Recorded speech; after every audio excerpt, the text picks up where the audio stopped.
Aleluia, glória a Deus. Que maravilha, estamos aqui.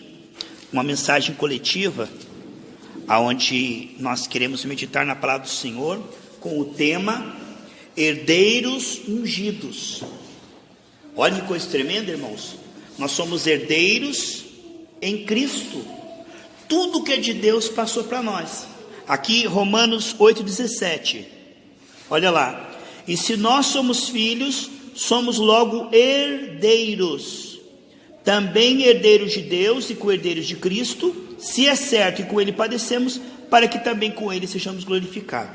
Então, em Cristo, nós somos herdeiros de um testamento, porque Adão nos colocou numa fria pela sua desobediência, e aí vieram os efeitos da queda. Mas agora, muito mais, pela obediência de Cristo, nós temos uma herança, amados. E além dessa herança chegar até nós em Cristo, nós somos herdeiros em Cristo, nós somos ungidos no Espírito. Porque se em Cristo nós recebemos uma herança, no Espírito nós podemos ter autoridade para manifestar no reino de Deus. Porque se em Cristo Jesus nos curou, no Espírito nós podemos manifestar a cura, mandar na doença. Então, herdeiros ungidos significa que em Cristo tudo que é de Deus veio para nós. E ungido significa que aquilo que nós somos, nós podemos tocar nas circunstâncias, seja ela financeira, seja ela na família, seja ela alguma área que está atacando, o inimigo está atacando, e nós temos o quê? Da parte de Deus, nós temos essa autoridade. E agora precisamos compreender que a coisa mais linda, irmãos, depois de receber o Espírito Santo, é manifestar essa autoridade. Pedro e João chegaram diante de uma religião estéril, repetitiva, monótona. Lá estava aquele homem, todo dia era colocado ali para pegar uma moeda. E Pedro e João disseram: o que nós temos recebido, isso nós vamos manifestar agora. Em nome de Jesus, levante e anda. Coisa linda, irmão. Receber o Espírito é maravilhoso. Agora, liberar o Espírito para que produza fruto da fé, para que as pessoas possam ser beneficiadas, e também que as áreas que o inimigo está dando risada, né, irmãos? Atacando, porque a casa na rocha, a casa na areia é atacado. Aí o inimigo está atacando a saúde, atacando as finanças, atacando a família, e aí nós nos levantamos, crendo que somos representantes, embaixadores celestiais. Que eu e você possamos nessa noite meditar em tão grande salvação, que muitas vezes nós ficamos aí dizendo: ó Deus, o Senhor está comigo ou não está? Ó Deus, me livra disso, me livra daquilo. Ele já livrou lá na cruz do Calvário. Ele já livrou lá na cruz do Calvário, né? Ele já nos concedeu o transporte de bênçãos. Lá em Efésios 1:3 diz que Ele já concedeu o transporte de bênçãos. Agora, quando a gente renova a nossa mente, a gente começa a agir como quem tem autoridade. Porque muitas vezes, irmãos, o que falta na vida do cristão é ele se ver em Cristo herdeiro.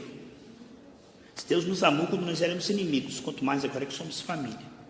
Então, nós em Cristo somos herdeiros. Agora, no Espírito nós temos a unção para manifestar o reino de Deus. Paulo diz: eu não vou até vocês com palavras de religião humana, mas eu vou na manifestação do Espírito. E eu queria muitas vezes, amados, ver mais na minha vida e na sua vida a manifestação do Espírito produzindo fruto que traga glória para o Senhor. Porque Deus não nos salvou para nós sermos apenas ouvintes, mas sim praticantes dessa palavra, né? Olha só, coisa maravilhosa. Amém.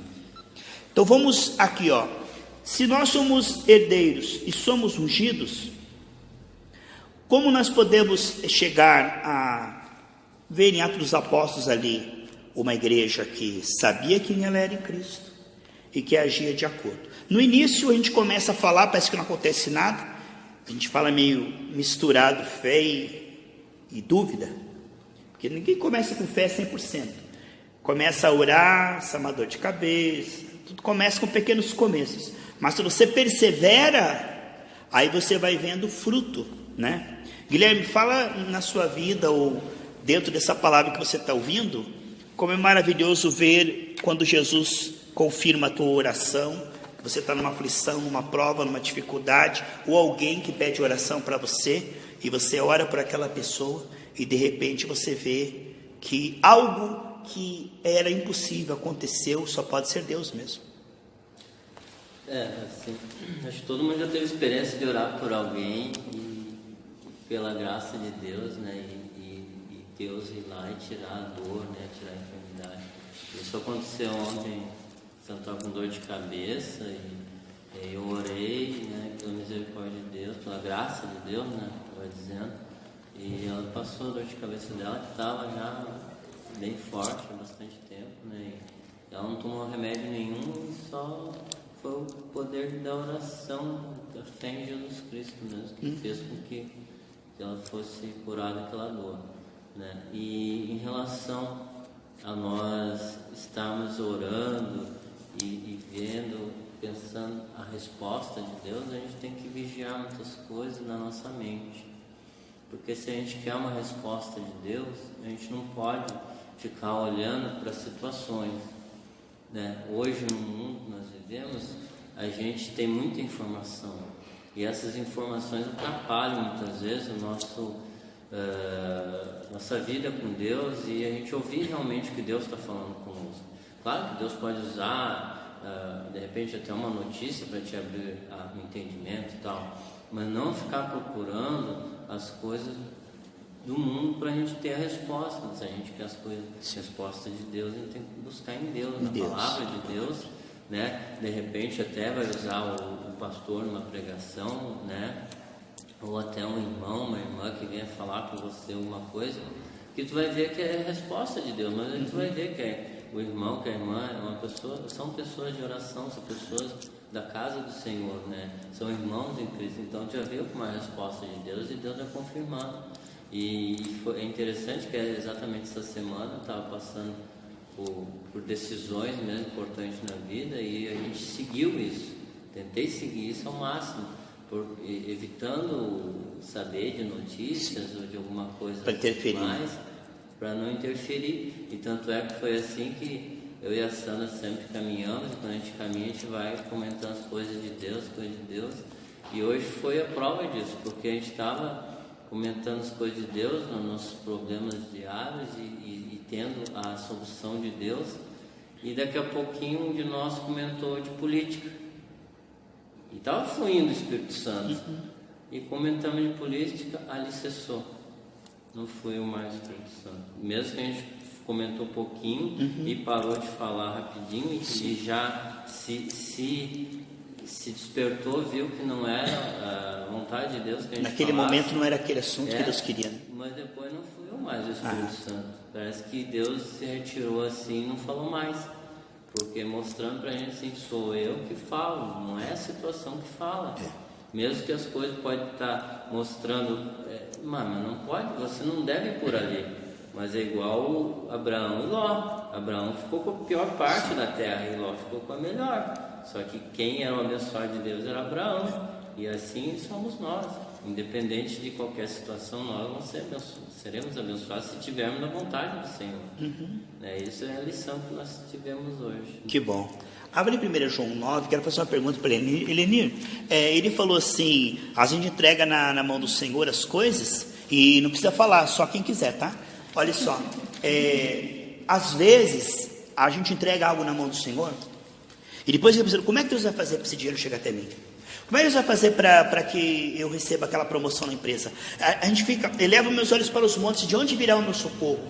A gente entrega, confia, mas fica tentando analisar, como é que Deus resolve algo tão grande assim? Será através de um parente meu?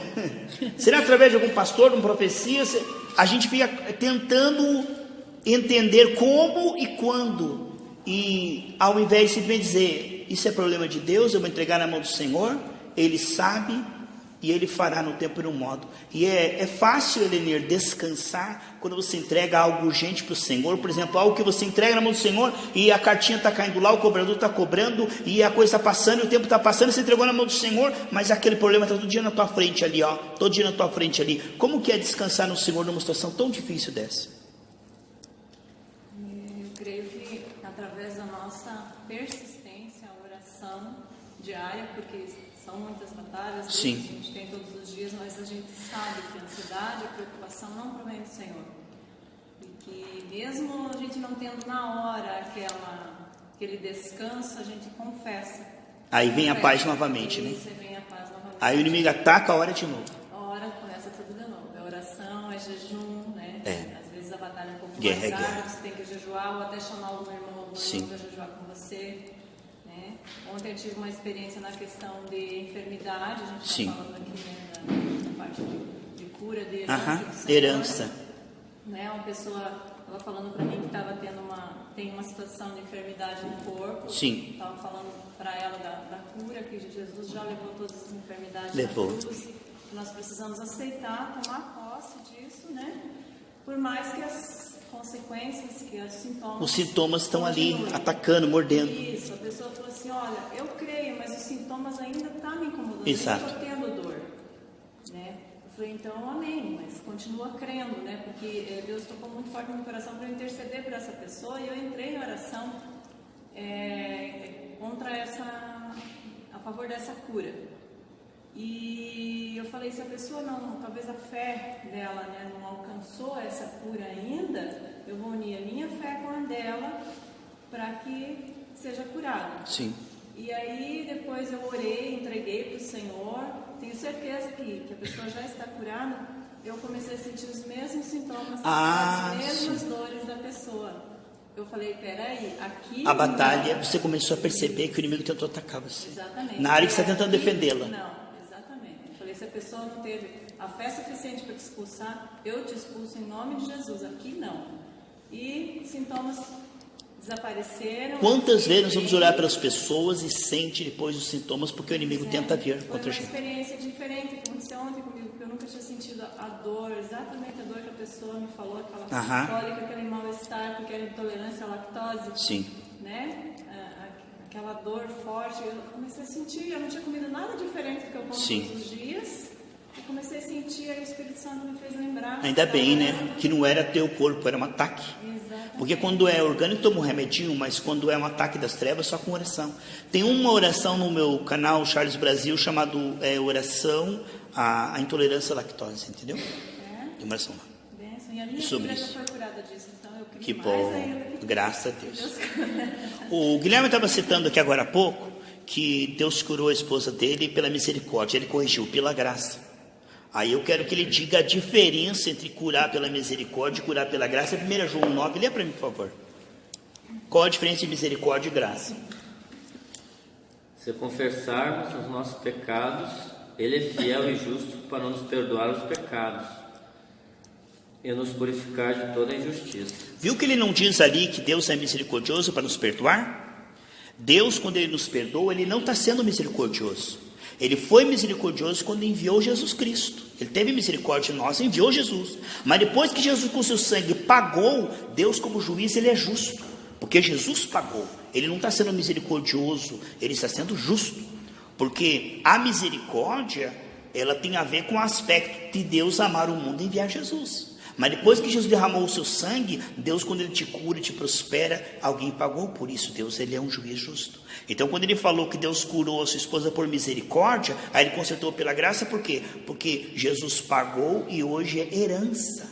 É algo que te pertence como filho, como membro da família. É algo que Deus te dá com alegria, que Ele te dá porque Ele é justo. Deus tomou sobre si a responsabilidade, todas as áreas da sua vida. Na cruz Ele colocou a tua vida financeira. Como aquele povo no deserto, eles eram responsáveis pela água, pelo pão, eles morriam. Deus, por misericórdia, Ele voluntariamente, Ele se envolveu com aquele povo e falou, vou colocar vocês no deserto. A partir do amor dele, aí Ele se tornou responsável por aquele povo. Se Ele não desse água, o povo morria de sede. Então aí, é uma questão de justiça. Se você olha para uma criança de rua e vê ela passando necessidade, é misericórdia. Por misericórdia, você pega ela como filho. Mas depois que você fez o documento legal e disse, é meu filho, é minha filha, agora é uma questão de justiça você dar o pão, a água, porque agora é seu filho, é seu herdeiro. Então Deus foi misericordioso ao enviar Jesus, mas agora Deus é justo quando nos cura, quando nos liberta. Isso tem a ver com a paternidade de Deus. Fala alguma coisa sobre isso que você estava falando, missionário Guilherme. A justiça de Deus em nos dar a herança, porque Ele é justo. Ele não pode ser injusto, prometer e depois não cumprir. Então, realmente, O senhor falou certo, né? A misericórdia, a gente até a noção do português ela é um pouco estranha, né? Porque a gente tem uma noção até de coitado, de tadinho e tal. E nós, na palavra de Deus, não somos coitados, não somos, né? Nós somos filhos e herdeiros de Deus. Então, assim, pela graça de Jesus Cristo na cruz do Calvário, nós somos comprados. Pelo seu sangue nós somos comprados. E hoje essa graça está disponível a quem aceita Jesus, né? Mas tem que aceitar Jesus, né? Sim. Para ter essa graça disponível. Por isso que nós, o mais importante de tudo, né, que o senhor sempre fala, é que nós vamos orar. Nós não temos nada, mas assim, o que nós temos, na verdade, nós mesmos, nós não temos nada, mas o que nós temos é Jesus Cristo, e por isso que essa graça se manifesta em nós, e a cura, a provisão, o mantimento, prosperidade, etc. Essa graça que hoje está atuando na vida de aquele que crê em Jesus, né? Eu acho que é isso aí. Glória a Deus. Ô, irmão Francisco, veja só, Deus foi misericordioso em enviar Jesus, em amar o mundo e derramar o seu sangue por nós. Ali está a misericórdia e o amor de Deus, no ato de enviar Jesus. Assim que Jesus morre e ressuscita, e nós o recebemos, passamos a ser família de Deus, herdeiros de Deus. Foi o que vimos agora. E além de herdeiros, ungidos. Porque se formos herdeiros, que diz Gálatas, mas formos menino no entendimento, não vai adiantar nada. Porque o herdeiro, quando ele é pequenininho, ele não pode pegar a herança, porque ele é imaturo. Quando ele é maior de idade, ele pode pegar a herança. Então o Senhor não apenas nos fez herdeiros em Cristo, Ele nos deu o Espírito Santo para nós conseguir manifestar o reino de Deus. Ou seja, herdeiros que sabem que são herdeiros, herdeiros que agora liberam com autoridade. Porque uma coisa importante é a humildade diante de Deus, de que sem Cristo nós não somos nada. Isso é verdade. João 15,5 diz: sem mim nada podeis fazer. Mas esse não é o caso. Ele diz em Hebreus 13,5: nunca te deixarei, jamais desampararei. Então, sem Cristo já não se cogita, não existe mais sem Cristo. O que existe agora é: tudo eu posso em Cristo que me fortalece. Agora, nós não cogitamos mais. Nós tínhamos que cogitar antes de receber Jesus. Sem Cristo eu não sou nada. Isso sim. Mas agora que eu tenho Cristo, ser humilde é dizer assim: ser humilde é dizer, porque Cristo está na minha vida, porque a unção de Deus está na minha vida, eu posso manifestar o reino de Deus. Isso é humildade. Humildade é nunca separar aquilo que Deus uniu. A Bíblia diz: não separe aquilo que Deus uniu. A Bíblia diz em 1 Coríntios 6,17: aquele que se une a Cristo é um só com ele no Espírito. Então não tem como separar o cabeça e o corpo. Cristo e a igreja é um só. Assim como o marido e a esposa é uma só carne, assim Cristo e a esposa é uma só carne, é noiva. Então quando nós falamos assim, por exemplo, uma ideia aqui em cima do que o nosso irmão Guilherme falou, quando eu digo assim: na minha carne não habita bem algum, eu estou sendo correto. Romanos 7,18 diz assim: em minha carne não habita bem algum. Mas eu e você não somos carne. Eu e você estamos assentados na direita de Deus Pai, diz Efésios 2,6, e nós somos Espírito. Portanto, nós temos que separar. Quando disser assim: eu não sou nada, na minha condição humana, na minha carne eu não sou nada. Por quê? Quando você diz eu não sou nada, você anula o Espírito. Por quê? Porque o que você disser de você, você vai liberar o Espírito. Se você disser assim: em nome de Jesus eu posso, o Espírito pode na sua vida.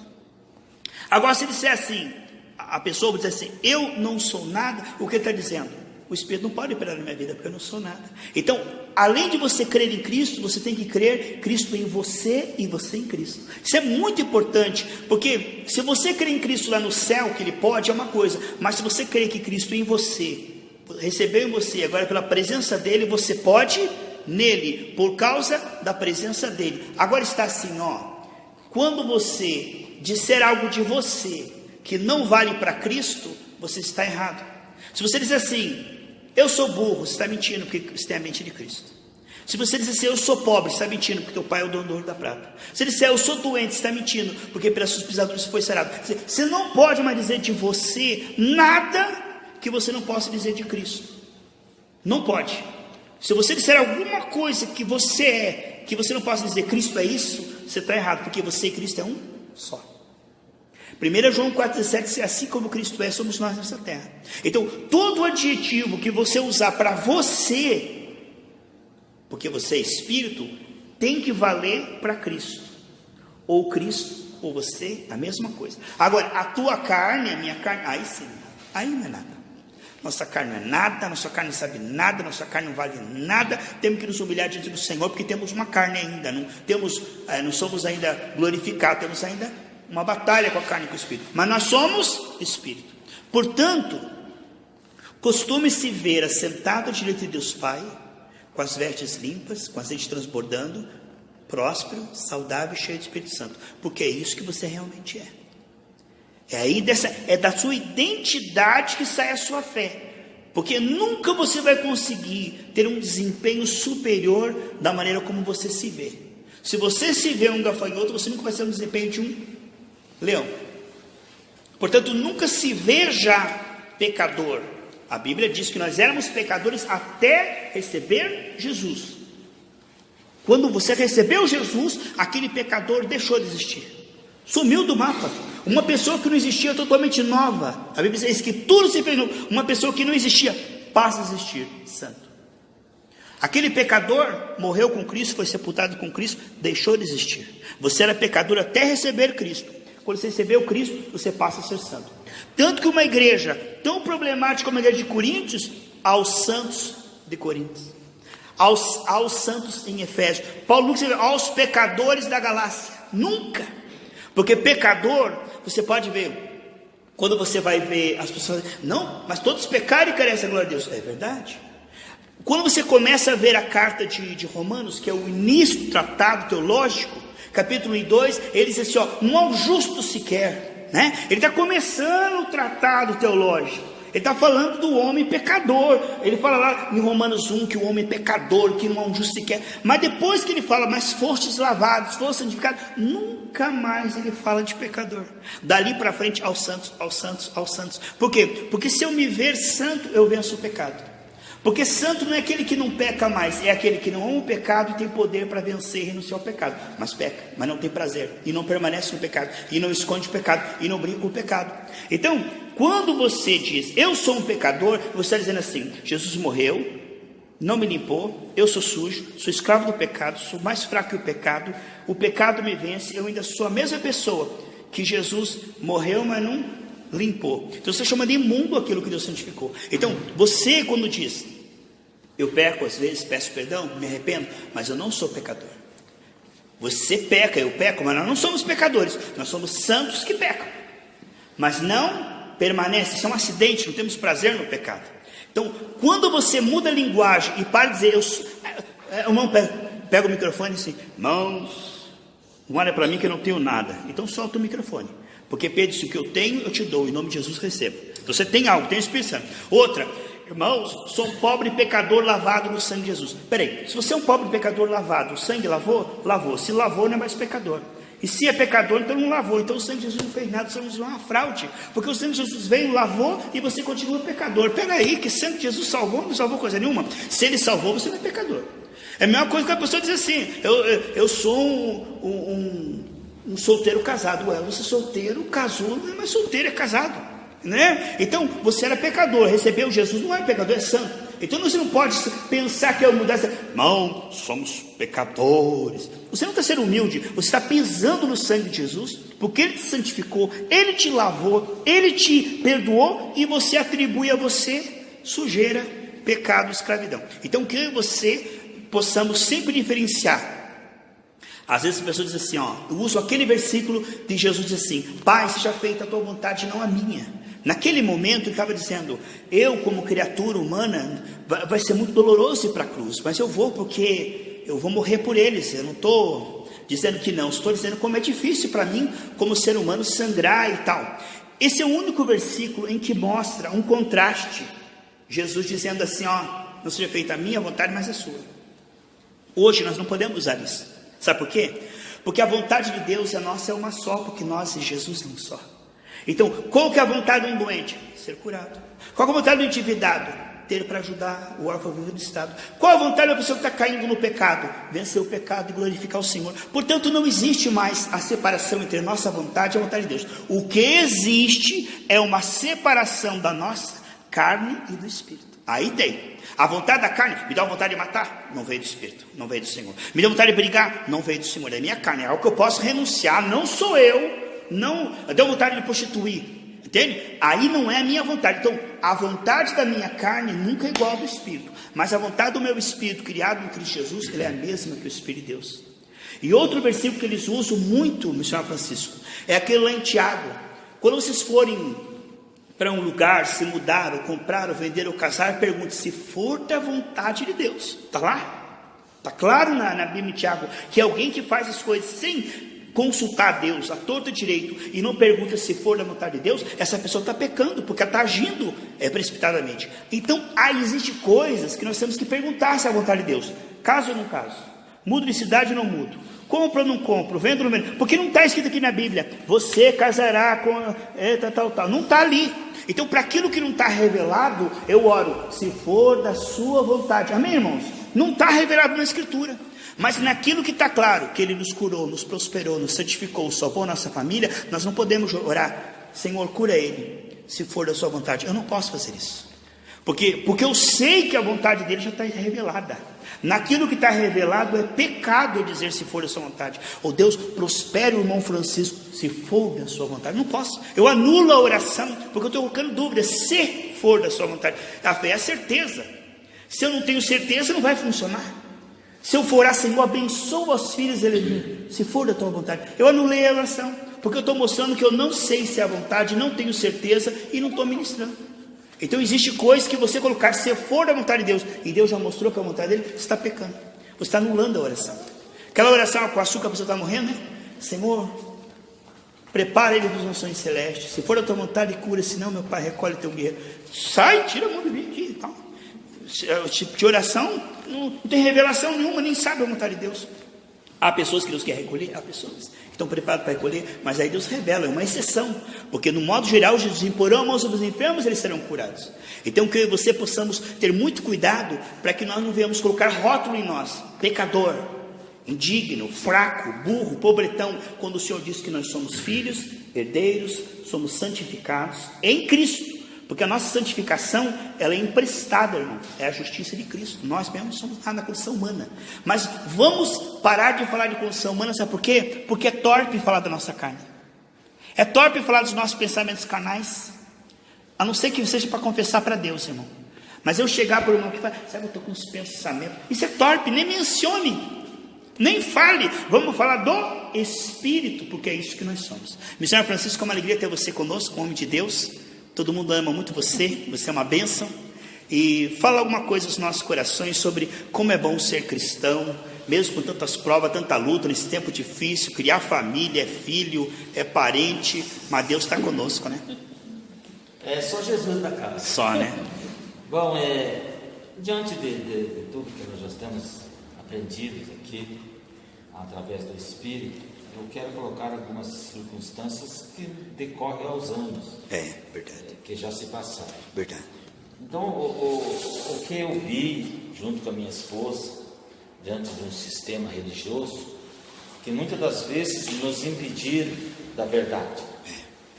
E por nos impedir da verdade, muitas das vezes, vou colocar eu aqui, com praticamente de 18, estou chegando quase 20 anos de cristão, de andando com Cristo Jesus, a gente chega diante de algumas circunstâncias que aparentemente deveria ser fácil, a gente entender e até mesmo responder, verdade, ou conversar, você não sabe. Verdade. Porque um sistema nos prendeu, nos colocou dentro de 4 paredes e nos ensinou o que convinha para eles, é a verdade. Sim. E não ensinou-nos a verdade como ela deve ser, como temos aprendido nos últimos dias aqui. Isso é fato que tem que ser relatado.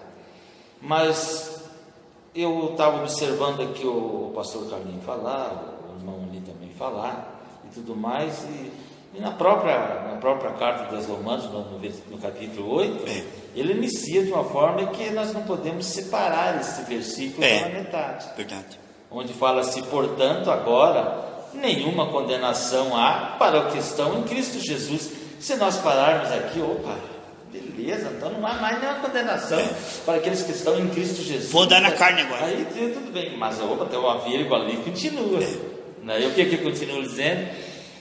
Que não andam segundo a carne, mas segundo o Espírito. Quer dizer, ele complementa, o próprio versículo se complementa e diz, tudo bem, mas vocês não podem andar na carne. Exato. Vocês têm que andar no Espírito. E a minha esposa é um pouco tímida, e até muitas das vezes a gente tem conversado sobre isso, e ela às vezes tem medo quando sai comigo de que as pessoas exponham ela. Eu falei, nós aprendemos isso num sistema, a liberdade que as de falar, pessoas colocavam e empunhavam sobre as pessoas. Tem que... Faziam muitas das vezes as pessoas precisavam passar vergonha mesmo. Não, mas quando a gente entende que a gente está no meio de um povo cristão, há liberdade em Cristo Jesus. É verdade, é verdade. E nós ficamos, digamos assim, mais tranquilos. Somos mais soltos, mais livres, porque aqui não está nem ninguém se preocupando em falar mais bonito. Não. Ou falar que aqui nós estamos preocupados com a estrutura espiritual de todos nós num corpo. Aleluia. Em crescimento. Então, se nós estamos aqui, é para aprender. E temos aprendido. E diante dessa oportunidade, eu quero fazer uma pergunta para o pastor Carlinhos. Sim, senhor. Que às vezes eu tenho estudado muito, principalmente as cartas de Paulo. Sim. E tem uma passagem que agora, eu estou um pouquinho nervoso, me fugiu aqui. Tranquilo. Muitas das vezes, nos lugares que nós estávamos, quando nós chegava uma pessoa, digamos, embriagada. Vou colocar embriagada. Sim. E o pregador que estava ministrando tudo já falava e revelava à igreja da seguinte forma: porque existe sobre esta pessoa um espírito demoníaco, um espírito chamado Zé Pilintra. Certo? Mas se for eu analisando pela palavra, pelo evangelho, segundo a revelação que Paulo teve, não é. É obra da carne. Está lá em Gálatas 5, né? Isso, Gálatas 5. É obra da carne. E quando nós vemos o espírito de prostituição e tudo mais, nós aprendemos o seguinte: porque existe um espírito lá e a PG, né? Mas é obra da carne ou não é? É obra da carne. Exato. É isso, pastor? Eu vou discorrer, claro. Assim, mais, digamos, profundo. Claro, meu querido. Claro. E mais não é uma dúvida, perguntas. Porque a minha mulher me critica muito que eu pergunto demais. Mas é muito bom perguntar, porque tira dúvida de um monte de pessoas que têm a mesma pergunta. E Jesus aqui, ele amava perguntas. Eu tenho mais uma pergunta. Dentro da palavra pecado, o pecado, biblicamente falando, e usando o povo judeu, o que era pecado na Bíblia? Sim, está certo. Nós vamos falar sobre isso então. Vamos ver a primeira pergunta do nosso irmão missionário Francisco. E ele falou que nos foi concedido no Espírito não apenas sermos herdeiros, mas sermos ungidos. Olha o tema que nós estamos falando hoje. Em Cristo herdeiros, no Espírito ungidos. Então pouco é para Deus que nós sejamos recebendo graça, mas no Espírito possamos ser fiel. É o lema da igreja, recebendo graça para ser fiel. Então em Cristo nós somos declarados santos, e no Espírito nós temos o poder para desempenhar essa nova vida. Portanto, a graça completa não é só perdoados em Cristo, mas ungidos no Espírito para dar fruto, para dar um bom desempenho. Então muita gente prega uma graça barata aí, que para desculpa de pecado. A pessoa diz que eu estou na graça, eu posso ficar na carne. Não, a graça não é para continuar na carne, a graça é para se encher do Espírito Santo e obedecer a palavra, tá? Então, a primeira pergunta do nosso querido irmão missionário Francisco, que ele falou que está lá em Gálatas: as obras da carne são bebedeiras, são prostituição, são mentira. Então é fácil, uma vez que viram um capeta chorando no meio fio com o chifre baixo, ele estava chorando com o lenço na mão. E perguntaram: o que foi, seu capeta? Ele falou: tudo é eu, aí eu nem fiz. Eles falam que fui eu, eles vai lá, faz lá. Depois que foi o capeta que mandou fazer, o capeta. E tu costas largas, tudo agora é eu. Até o que eu não faço, eu estou quieto aí no meu canto. Eles falam que foi o capeta que foi o capeta. Então é fácil dizer que é capeta, né, irmão? Do que tomar responsabilidade sobre os seus atos. Porque se nos foi dado o Espírito Santo, nós podemos andar no Espírito. E isto é uma possibilidade maior do que andar na carne. Antes que nós não tínhamos o Espírito Santo, andar na carne era regra, não tínhamos o Espírito. A Bíblia diz que nós éramos fracos, mas quando o Espírito entrou dentro de nós, agora nós temos duas possibilidades: andar no Espírito ou andar na carne. Agora veja, quem é que nos incentiva a andar no Espírito? O Espírito Santo. Quem é que nos puxa para a carne? É o capeta. Então, por trás das obras da carne existem dados inflamados do maligno, porque a carne em si, ela ela é tocada pelo que ela vê, pelo que ela ouve, são influências exteriores, né? Você vê um programa pornográfico, tua carne fica, né? Você vê uma conversa que não deve, ouve uma coisa que não deve, então o que você ouve, o que você vê é alimento espiritual. Portanto, existe 3 níveis. Existe a opressão, são níveis de ataque das trevas. A opressão, né? Depois vem a influência, que fica mais perto. Depois tem a possessão. O diabo faz assim. Então ele vem. Por que você não adultera com a tua vizinha? Ele vai jogando dardo, esse é o trabalho dele. O diabo usa o mundo para tentar a carne. São os 3 inimigos que estão juntos. O diabo usa o mundo para tentar a carne. A última responsabilidade é da carne. Não adianta a Eva dizer foi a serpente. Não adianta. Deus diz, não foi você, sai do jardim. A culpa é da Eva, mas quem incentivou foi a serpente. Então isso é muito interligado. Nós, o Espírito Santo, é um? Meu amigo, nossa carne e o capeta também é um. É difícil separar o que é carne e o que é capeta, porque é tão perto, é tão incentivado as coisas. A última responsabilidade é do homem. Se o homem bebe, é porque ele decidiu beber, mas certamente tem incentivo de demônios, porque uma pessoa, por que ela vai se destruir se não tiver uma influência demoníaca? Então geralmente pessoas que estão cedendo à carne, se não forem sem vergonhas ou não forem teimosos, geralmente estão influenciados por demônios. Assim como o Espírito Santo nos influencia a ler a Bíblia, evangelizar, através dos cultos ele nos leva para cima, o diabo através do mundo ele procura derrubar nossa carne. Então quando você diz que uma pessoa está bebendo e ela pode ter um espírito imundo, pode ter um espírito imundo, porque de tanto que ela vai, o diabo é assim, ele observa onde vai ter lucro, porque você não vai investir onde você não tem lucro, irmão. Então o diabo ele observa aquela pessoa ali, eu posso matá-la, porque ela começou a beber, ela gosta da bebida. O diabo ele anota no caderninho um ponto fraco cada um. Esse aqui, se eu tentar com cigarro, se ele me tentar com cigarro, eu dou risada, porque eu não gosto de cigarro. Mas para outro lá, se chegar um amigo lá e quer um cigarro, ele quer. Então o diabo sabe o ponto fraco de cada um. O diabo tenta, mas ele não pode forçar você a fazer. Ele não pode. Deus não força você a obedecer, o diabo não força você a desobedecer. Mas o Espírito Santo está te ajudando para você obedecer, o diabo está ajudando para desobedecer. Então quando o diabo sabe que uma pessoa bebe, ele vai procurar enviar amigos, colocar sonhos, programação, música, que a pessoa fica bem triste assim. Então o diabo ajuda a pessoa a cair na sarjeta? Ajuda. Pode ter um espírito imundo? Tem. Agora acontece o seguinte, essa pessoa desobedeceu, tem a responsabilidade dela e tem influência diabólica junto. Se você expulsar um demônio, ela vai ter um momento de lucidez. Saiu o demônio, ela tem um momento de lucidez. Que nem diz que um dia foram orar para uma pessoa que estava mendigando na rua, expulsaram o demônio dela e me mostraram Francisco. De repente ela falou, o que eu estou fazendo aqui? Eu tenho família, eu tenho faculdade, eu estou com a minha vida destruída. Gente, o cara estava fora do ar. Ele deu tanto lugar para o capeta, tanto lugar para o capeta, que chegou uma hora que ele ficou possuído, ficou ali, ó. Então, a Bíblia diz assim para os crentes, Efésios 4, não deis lugar ao diabo. Quando você dá lugar para a carne, você dá lugar para o diabo.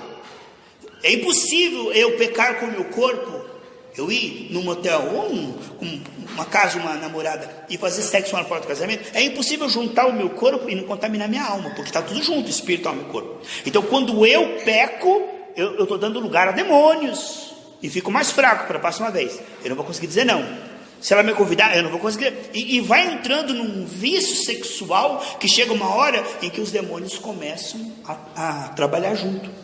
Porque o demônio, o nome dele Beelzebul, quer dizer o príncipe das moscas, ou seja, o diabo é espírito imundo, ele só vai onde tem imundícia. O diabo, Beelzebul, Deus da sujeira, assim como o espírito é santo e habita onde é santo, o diabo ele é sujo e ele habita onde é sujeira, a sujeira do pecado não confessado. Você peca, não se arrepende, não confessa, o demônio começa a entrar. Se você se arrepende e cobre com sangue, o diabo não tem poder. Você pensa um pensamento ruim, se eu cobro com o teu sangue, tem misericórdia, o diabo não vai entrar, não deu tempo. Mas se você pensa e não se arrepende, o diabo vai entrar. Então, quando uma pessoa ela está mentindo, pode ter um espírito da mentira? Ela pode, tanto que ela deu lugar, o diabo entrou. Pode ter uma pessoa que bebeu, hoje tem um espírito de vício? Pode ter. Mas quando o diabo sair, ela vai ter um momento de lucidez. Aí vai ficar só ela e a carne. Se ela continuar bebendo, o diabo vai voltar 7. Entende? O inimigo, ele vai na área que a pessoa tem ponto fraco. Se a pessoa tem mentira, tem sempre espíritos zombeteiros com ela. Tem pessoa que tem espírito escarnecedor, ele fica falando coisa suja, a boca dele é suja, uma latrina. Outras pessoas, elas gostam de maracutaia, de engano, enganar esse, mente para aquele. Tem um espírito do erro nele. O espírito que guia ele, dizendo, você vai se enganando os outros, você vai se dar bem. Você vai se dar bem. Então, por trás da carne tem um demônio? Quase sempre. Quase sempre. Agora, a responsabilidade quando cair no inferno, eu vou dizer, foi o demônio. Não, foi você, foi sua carne. Então não adianta jogar nas costas do capeta. Agora, geralmente, pessoas que estão desobedecendo ao Senhor e teimando nisso, tem demônio sim. Tem demônio junto com a sua carne, geralmente. Assim como uma pessoa que obedece tem o Espírito Santo, porque se não tivesse o Espírito Santo, se o Espírito Santo sair de mim, eu não vou obedecer você como qualquer homem. Hoje nós conseguimos vencer porque temos o Espírito Santo. Uma pessoa que ela está caindo, tem um demônio com ela. Porque se Deus nos ajuda, o diabo é quem nos derruba. O ser humano, às vezes tem pessoa talentosa, inteligente, que está com a vida destruída. Porque ela começa lado para carne, e o capeta vai destruindo. Então, pode acontecer de ser só safadeza da pessoa, sabe, Francisco? Pode ser, mas geralmente ninguém gosta de se arrebentar. Se eu vou pular no asfalto e rasgar tudo minha mão, me jogar da moto. Geralmente o ser humano ele quer se proteger. Quando uma pessoa está se destruindo, aquela morbidez, aquela tristeza, aquela vida para baixo, geralmente é um demônio ali. Porque o ser humano, por que ele vai se destruir? Por que ele vai se arrebentar? Existe um instinto de autopreservação. Então, por trás de obras da carne, tem demônios. Por trás da obra do Espírito, tem o Espírito Santo. E o segundo ponto que o nosso irmão perguntou, o que é pecado na antiga aliança e na nova. Na antiga aliança, a palavra amartia, né? Amartia, a palavra a no grego quer dizer não, né? Não. E martia marca. Então, a amartia quer dizer errar o alvo. Nós somos feitos para algo e nós estamos vivendo para outra coisa, para que não fomos feitos. Então, a amartia é viver o contrário daquilo que Deus chamou. No Antigo Testamento, pecado era desobedecer a lei. A lei dizia, não matarás, matou é pecado. No Antigo Testamento, pecado é a contravenção, é ir contra a lei de Deus, é desobedecer a lei de Deus, é teimar com aquilo que estava escrito. A Bíblia diz, A, você faz B, é pecado. Então no Antigo Testamento, o pecado era apenas desobediência da lei. Mas no Novo Testamento, como nós temos o Espírito Santo, é muito mais. Porque no Antigo Testamento dizia assim, se você adulterar com uma mulher, no Novo diz, se você olhar para a mulher e desejar, já pecou. Tá? No Antigo dizia assim, se você enfiar a faca em alguém, você é assassino. Ele diz, se você desejar o mal e pensar o mal para a pessoa, você já é um homicida. Se odiar uma pessoa, você já é assassino. Quer dizer, no Novo Testamento, pecado tem muito mais a ver com intenções, sensações, pensamentos ocultos. Então, aqui, muitas vezes, por fora, bela viola, por dentro, bom bolorento. Os piores pecados dos fariseus não eram os seus atos, porque por fora eles eram excelentes. Eles davam o dízimo, eles eram dedicados, eles viviam na igreja orando sem parar, até ficar com a boca seca. Jesus disse em Mateus 23, 26, fariseus, vocês por fora, vocês têm um desempenho maravilhoso, vocês vivem na igreja, vocês dão o dízimo, vocês ajudam, só que por dentro estão cheios de pensamentos podres, escondidos, cheios de desejos, cheios de avareza, cheios de mentira e engano. Então o pecado do Novo Testamento tem a ver com muito mais do que atitude. Por exemplo, uma macieira, ela não é macieira porque dá maçã, ela dá maçã porque ela é macieira. Então a maçã aparece não por acidente, porque a natureza da planta é macieira, então ela solta uma maçã. Se for uma pera vai soltar, uma pereira vai soltar uma pera. Então conforme a natureza é o fruto. E hoje nós pensamos, como no Antigo Testamento, que pecados são atitudes são frutos, mas a natureza pecaminosa é a carne. É o velho homem, que a gente está sempre renunciando. Então, eu digo que a carne é tão pecaminosa que até quando ela chora, ela está querendo se apresentar diante de Deus para ganhar alguma coisa. Não há nada de puro na carne. Até quando ela jejua, tudo na carne não presta. Faz boas obras, tira uma selfie. Estou ajudando o mendigo aqui, entendeu? Nada na carne, é tudo trapo de imundícia. Então, pecado simplesmente é tudo. Uma vez eu estava pensando, Senhor, onde é que eu pequei? Se você foi naquilo que eu pensei, que eu falei, Senhor, Gênesis 6,5 diz que a mente do homem caído é constantemente maligna. Todos os pensamentos, todos os sentimentos, todos os desejos da carne, tudo na carne, mas absolutamente tudo. Você sabe que diabo usou da carne de Pedro? O amor. Pedro disse, não, Jesus, você não vai para a cruz. Falou, sai, Satanás. O amor de Pedro era pecado. Olha, o sentimento mais bonito. O amor. A alegria da carne é pecado. A alegria da carne é alguém caiu, ou eu roubei alguém, eu enganei alguém. A carne, ela só se alegra com quem não presta. Ela não se alegra com as coisas de Deus. Então, no Antigo Testamento, pecado eram atitudes exteriores. No Novo, o pecado é a minha carne. Qualquer coisa que eu não falar no Espírito, irmão. A Bíblia diz, Romanos 14, 23, tudo que não é de fé é pecado. Tudo que for na carne, dá para você na carne. Vou ungir você na carne. Ah, eu vou ajudar aquele irmão, eu vou pegar o dinheiro aqui. Tudo que você fizer na carne é pecado. Romanos 14, 23. Amém? Respondido. Tá, garotão? Valeu. Missionária Sandra. Eita, chapoletada, irmã. Estamos aprendendo. Fala o que você quiser, irmão. Eu queria perguntar para a irmã Sandra. A vida cristã é uma vida assim. Tudo é pela fé. Se você tiver uma visão, como é que você sabe que não foi do capeta, que não foi de Satanás, que foi de Deus? Se você vai dar uma profecia, como é que você sabe que realmente é Deus que está falando na sua vida? Se você vai pregar, como é que você sabe que está falando realmente, se não é um falso profeta? Tudo é pela fé. Então, uma revelação pela fé, uma profecia pela fé, uma pregação é pela fé, um evangelismo é pela fé. Você ora para a pessoa e crê que Deus operou, tudo é pela fé. E às vezes vem aquelas vozes, mas será que você não falou na carne? Mas será que é de Deus mesmo? Aí o árbitro é a paz, irmão. A paz é o árbitro do nosso coração. Porque se nós ficar procurando chifre e cabeça de cavalo, a gente vai parar no hospício. Ou a gente crê que Deus está com a gente, ou não crê. Uma vez, numa vigília, tinha bastante irmãos ali, estava visitando. Eu falei, Senhor, cerca essa vigília com o teu sangue, com o teu fogo, com o muro de fogo. O diabo não opere aqui, Pai. Que não haja falsa profecia, que não haja manifestação do demônio. Lá pelo meio, quase no final da vigília, uma irmã caiu de joelho e começou a profetizar. Falar com a liderança da igreja. Você é uma liderança ruim. Você não presta para ser liderança. Entrega o cargo. E aí a liderança ficou olhando para mim, que eu estava dirigindo a vigília. Expulse demônio aí. Expulse Satanás aí. Olha o Satanás falando aí, ó. E eu fiquei pasmo. Aí, eu falei, Senhor, como é que o inimigo entrou dentro da vigília para acabar com a nossa vigília? Deus falou assim, não é demônio, é ela. É ela que tem algo contra. A liderança está falando da cabeça dela, aproveitou o momento e está fingindo que está profetizando. É ela, não é o demônio. Você lembra que no início da vigília você falou para mim não deixar entrar demônio e cercar com fogo? Leva certo a oração. Você me mandou cercar com fogo, eu cerquei, não entrou demônio nenhum, não. É ela a cabeça dela. Falei, mesmo Deus, é ela. É a carne, não é o capeta. E eu pensando que era o capeta, meu Deus. E ela falou, você não repreendeu o capeta, você não foi a meu favor.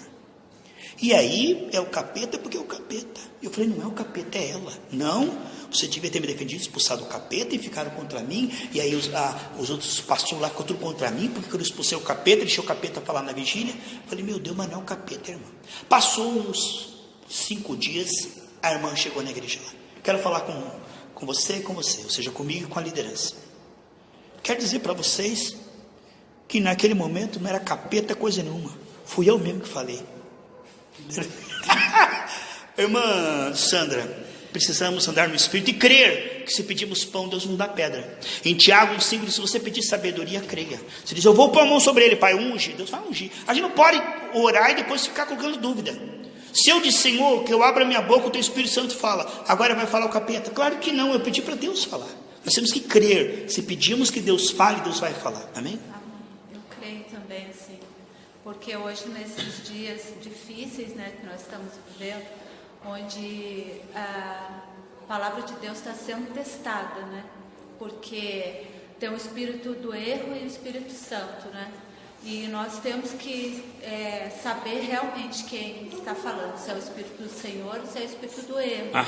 E o Espírito da carne, como o pastor acabou de falar, né? A pessoa mesmo falando por si própria, né? É isso que eu te digo, né? Diz que tinha 2 pessoas no coral e uma começou a profetizar. Pá, pá, pá, pá, pá, pá, pá. A outra falou assim: cala a boca, minha serva, agora sou eu que vou falar, né? Era Deus repreendendo o Espírito Santo.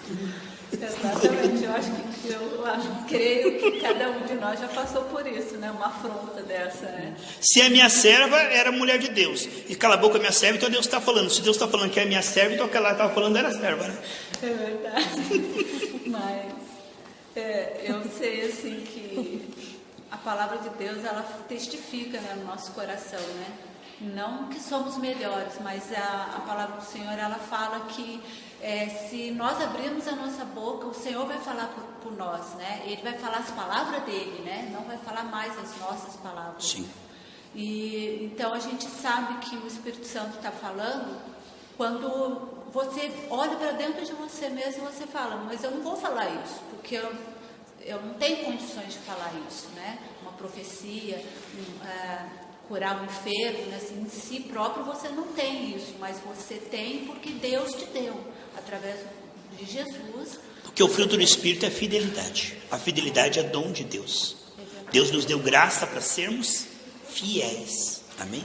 Amém. Glória E eu tenho passado muitas exemplos disso também, né? Testemunhos assim, que onde quando o Senhor quer operar, quer falar, né? Até eu estou falando com o Guilherme outro dia, meu esposo. Por que as coisas de Deus a gente às vezes quer botar à prova, né? E as coisas do diabo muitas vezes aceita uma boa, as pessoas que são também instrumentos do diabo, eles têm toda a fé, né? Assim, acesso de falar do seu Senhor e crer que o seu Senhor vai fazer aquilo. Né? Elas dão assim um crédito aqui. São mais prudentes, né? O inimigo fala para elas. Eles colocam no poste assim: olha, trabalho tal, só paga depois que o trabalho funcionar. Eles têm tanta certeza que o cão vai ajudar eles, que vai acontecer o feitiço, que só paga depois do feitiço acontecer. Eu até comentando com você hoje, né, na nossa caminhada depois também, e aí eu estava falando assim: por que o povo de Deus, muitas vezes o Senhor fala e ele não dá crédito, né, a palavra do Senhor? O que está acontecendo isso? Sempre foi assim. Por quê? Porque a fala está em nós, não está em Deus, porque se ele falou, ele segura aquilo que ele falou, né? A palavra dele não volta vazia. E aí eu estava falando com ele, assim, com meu esposo, Elias foi diferente. Elias, ele falou aquilo que Deus falou para ele e ele acreditou. Mas enquanto isso, o povo de Baal falou, mas o Deus dele não falou, não fez o que eles estavam falando, se cortando e gritando e chorando e se lamentando ali. Deus, aquele Deus falso ali, ele não pôde se apresentar daquela forma. Mas o Deus de Elias, que é o nosso Deus, ele pôde se manifestar ali com fogo, com poder. Então, assim, nós hoje, nós temos que dar crédito à palavra do Senhor, porque não somos nós que estamos falando, não somos nós que vamos fazer. Se Deus falar, vai e cura o enfermo, é Ele que vai fazer com que o enfermo seja curado, né? Então eu estou sendo só um canal, estou sendo só uma direção que Deus vai fazer ali, aquela pessoa, para ela ser curada, para ela ser salva, para ela ser transformada, né? E eu creio nisso, assim, eu tenho vivido isso, porque a palavra do Senhor fala que quando nós ouvirmos a palavra do Senhor e com ela nós falarmos aquilo que o Senhor falou, porque em tudo ele já falou sim, nós teremos o crédito disso, né, do que foi falado. Acontece que dar crédito à palavra sempre foi uma minoria. Quem é que creu? Josué e Caleb, no meio de 1 milhão. Então não é assim que você vai pregar o evangelho e todo mundo vai se converter. O evangelho será pregado para testemunho. Porque a Bíblia diz: quem deu crédito à nossa pregação? Irmãos, quando Moisés, no meio do povo de Deus, fez todos aqueles sinais, o povo dizia: Deus fala com você, Moisés fala conosco também. Não respeitavam Moisés nem a palavra de Deus.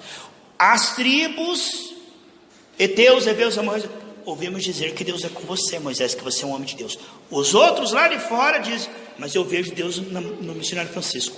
O missionário Francisco prega, esse homem está falando, dando direto na carne. As pessoas de Deus não acreditam na palavra de Deus, mas os de fora acreditam. Olha só, Jesus falou: importa que o filho do homem morra e ao terceiro dia ressuscite. Os que não criam, os fariseus, gente, coloca um guarda lá, porque ele falou que no terceiro dia vai ressuscitar. E você sabe como é que é, né? E os discípulos de Emaú, Jesus aparece, disseram que ele ia lá, mas ei, seus, vocês não levam a sério. Os fariseus creram, mas os próprios discípulos não creram. Então, quem é que crê, irmão? Só o espiritual. Você prega, mas tem 4 tipos de solo. Geralmente as aves levam. A pessoa entra por um ouvido e sai pela outra. Já vi pessoa, irmão, que você prega e diz aleluia, glória a Deus. No outro dia vai lá e faz exatamente o contrário do que ele ouviu. Quem é que realmente ouve e crê? Espero que nós sejamos desses, né? Amém? Ô Michele, a Bíblia diz assim, que será abençoado aquele que orar pelos seus líderes. A Bíblia diz assim que se nós orarmos pelos líderes da nação, abençoarmos e orarmos para que a nação seja quieta, sossegada, para que o evangelho seja pregado.